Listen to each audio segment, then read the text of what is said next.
Hi అండి, అందరికీ నమస్కారం. Welcome back to my channel Vijaya's food diary. ఈరోజు మన వీడియోలో వంట రాని వారు కూడా సింపుల్గా బూరెలు అనేవి ఏ విధంగా తయారు చేసుకోవచ్చో ఈ వీడియోలో నేను చూపిస్తున్నానండి. తయారు విధానం చూద్దాం. ముందుగా ఒక కప్పు మినపప్పు తీసుకోండి. గ్లాసులో అయితే ఒక గ్లాసు మినపప్పు, 2 గ్లాసుల బియ్యం తీసుకోండి. నేను ఈ కప్పుతో ఒక కప్పు మినపప్పు, 2 కప్పుల బియ్యం తీసుకున్నానండి. ఈ విధంగా తీసుకున్న తర్వాత ఈ బియ్యాన్ని పూర్తిగా కడుక్కొని ఈ వాటర్లో ఒక స్పూను మెంతులు వేసి నానబెట్టుకోండి. 3 గంటల సేపు నానానండి పప్పు బియ్యం అనేవి. అప్పుడే బూరెలు అనేవి మెత్తగా వస్తాయి. బూరెలు వండడానికి ఒక అరగంట ముందు మనం శనగపప్పు ఎంతైతే వేసుకోవాలనుకుంటున్నామో ఒక గ్లాస్ పప్పు తీసుకున్నానండి నేను. పచ్చి శనగపప్పు నానబెట్టుకోండి.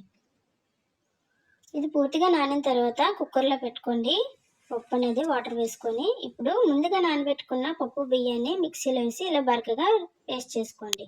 ఆ పేస్ట్లోనే ఒక కప్పు బెల్లం, చిటికెడు సాల్ట్, యాలకులు, పంచదార పౌడర్ చేసుకున్నది ఒక స్పూన్ వేసుకోండి. ఇప్పుడు ఇదంతా కలిసిన తర్వాత ఒక స్పూను చింతపండు గుజ్జు వేసుకోండి.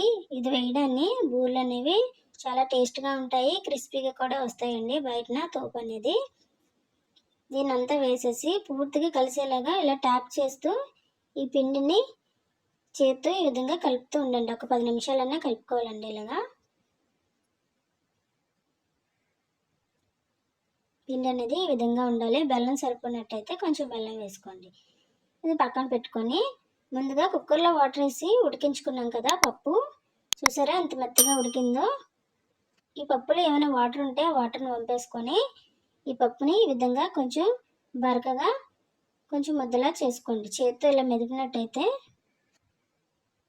పప్పు అనేది ఇలా ముద్దగా అయిపోతుందండి. ఇప్పుడు స్టవ్ పై కళాయి పెట్టుకొని ఒక కప్పు బెల్లం, 1/2 కప్పు పంచదార వేసుకొని బెల్లం ములిగే వరకు వాటర్ వేసుకోండి. ఈ బెల్లం పంచదార అనేది కరిగే వరకు ఈ విధంగా కలుపుతూ ఉండండి. బెల్లం అనేది కరిగిపోయిందండి.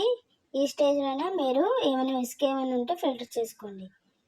బెల్లం అనేది ఈ విధంగా నురుగులాగా వచ్చేలాగా మరుగుతూ ఉంటుంది. ఆ టైంలోనే మీరు ఈ పప్పు అనేది వేసేసుకోండి. శనగపప్పు ఉడికించాం కదా, దాన్ని వేసేసి ఈ బెల్లంలో పూర్తిగా కలిసేలాగా ఈ విధంగా కలుపుతూ ఉండండి.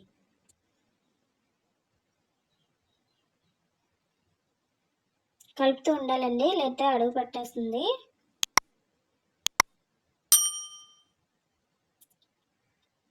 ఇప్పుడు చిటికెడు సాల్ట్ వేసుకోండి.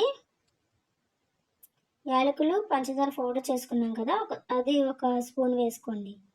ఇది వేసుకొని ఈ విధంగా కలుపుతూ ఉండండి. బెల్లం అనేది బాగా దగ్గర పడే వరకు ఈ పప్పులో ఏమైనా వాటర్ ఉన్నట్టయితే బెల్లం కూడా పీల్చుకొని ఈ విధంగా పేస్ట్లా రెడీ అవుతుందండి.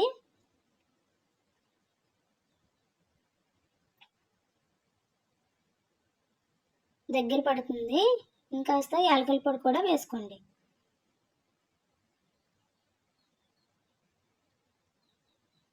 ఇది దగ్గర పడిందండి. ఇంకాస్త ఒక 5 నిమిషాలు ఉడికినట్టయితే ఇంకాస్త గట్టి పడుతుంది.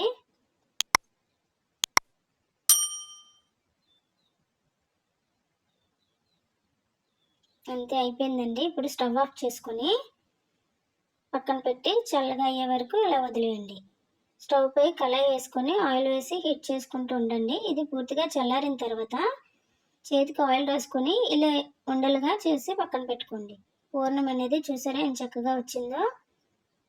చల్లగా అయితే ఈ పిండి అనేది గట్టిపడిపోతుందండి. అప్పుడు ఈ విధంగా పూర్ణాలు మనకు చక్కగా వస్తాయి. ఇప్పుడు ముందుగా కలిపి పెట్టుకున్న పిండిని ఈ విధంగా ఒకసారి కలుపుకోండి. ఏమైనా గట్టిగా అనిపించినట్లయితే కొంచెం వాటర్ యాడ్ చేసి వేసుకోండి. ఇప్పుడు ఆయిల్ హీట్ అయింది కదా, పూర్ణాలు వేసేసుకొని ఈ విధంగా బూరెలు వేసుకోండి.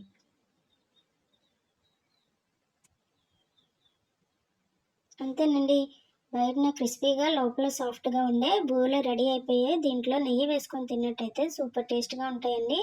ఈ వీడియో కనుక మీకు నచ్చినట్లయితే లైక్ చేయండి, షేర్ చేయండి, సబ్స్క్రైబ్ చేసుకోండి.